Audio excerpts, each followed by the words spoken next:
அவரை மொச்சை குழம்பு எப்படி செய்கிறதுன்னு பார்க்கலாம். இப்போ வந்து கொஞ்சமாக தேங்காய் போட்டுக்கலாம். அது கூடவே கொஞ்சம் சின்ன வெங்காயம் போட்டுக்கலாம். கொஞ்சோண்டு கருவேப்பிலை போட்டுக்கலாம். 4-5 பல்லு பூண்டு போட்டுக்கலாம். 1 ஸ்பூன் ஜீரகம் போட்டுக்கலாம். 3 பச்சை மிளகாய் சேர்த்துக்கலாம். இது எல்லாம் சேர்த்து நல்லா அரைச்சி எடுத்துக்கலாம். ஓகே ஃப்ரெண்ட்ஸ், இந்த பதத்துக்கு அரைச்சி எடுத்துக்கலாம். நல்லா ஃபைன் பேஸ்ட்டாக அரைச்சிக்கணும். இப்போ குக்கரில் தாளிச்சிடலாம். கொஞ்சமாக எண்ணெய் விட்டுக்கலாம். கொஞ்சம் கடுகு போட்டுக்கலாம். கடுகு பொரிஞ்சோடனே கருவேப்பிலை போட்டுக்கலாம். பெரிய வெங்காயம் கொஞ்சம் போட்டுக்கலாம். பெரிய வெங்காயம் போட்டாச்சு. நல்லா இது பண்ணிக்கலாம். நல்லா வதக்கிக்கலாம்.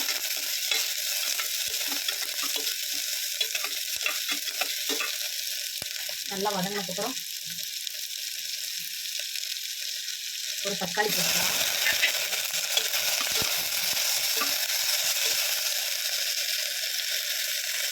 கொஞ்சம் மஞ்சத்தூள் போட்டுக்கலாம்.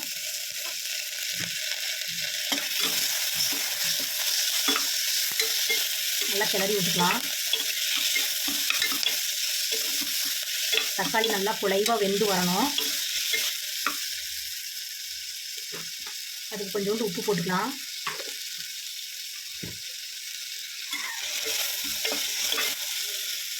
இந்த மாதிரி குழைவாக வந்ததுக்கப்புறம் 1/2 கப்பு அவரை மொச்சை போட்டுக்கலாம்.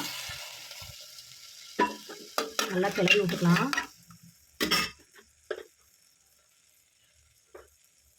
அரை ஸ்பூன் வீட்டு சாம்பார் பொடி போட்டுக்கலாம்.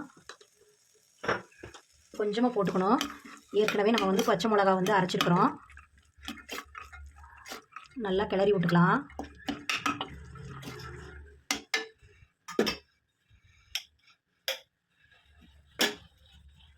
நம்ம அரைச்சி வச்ச பேஸ்ட்டை வந்து ஊற்றிக்கலாம்.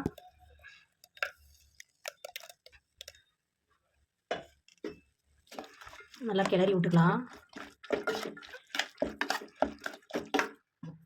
தேவையான அளவு தண்ணி ஊற்றிக்கலாம். நல்லா கலக்கி விட்டுக்கலாம். கொஞ்சோண்டு உப்பு போட்டுக்கலாம் தேவையான அளவு. குக்கர் மூடியை போட்டு ஒரு 3 விசில் விட்டு எடுத்துக்கலாம்.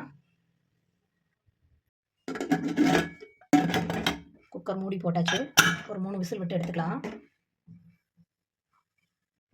3 விசில் விட்டு எடுத்தாச்சுங்க. இப்போ வந்து நம்ம குக்கரை ஓப்பன் பண்ணிக்கலாம். நல்லா வெந்துருச்சு. இப்போ வந்து நம்ம லாஸ்ட்டாக மல்லித்தழை தூவிக்கலாம்.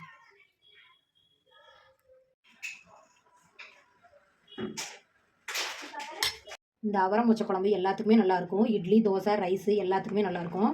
நீங்களும் இது மிஸ் பண்ணாமல் ட்ரை பண்ணி பாருங்கள். இந்த வீடியோ உங்களுக்கு பிடிச்சிருந்துச்சுன்னா லைக் பண்ணுங்கள், ஷேர் பண்ணுங்கள், கமெண்ட் பண்ணுங்கள்.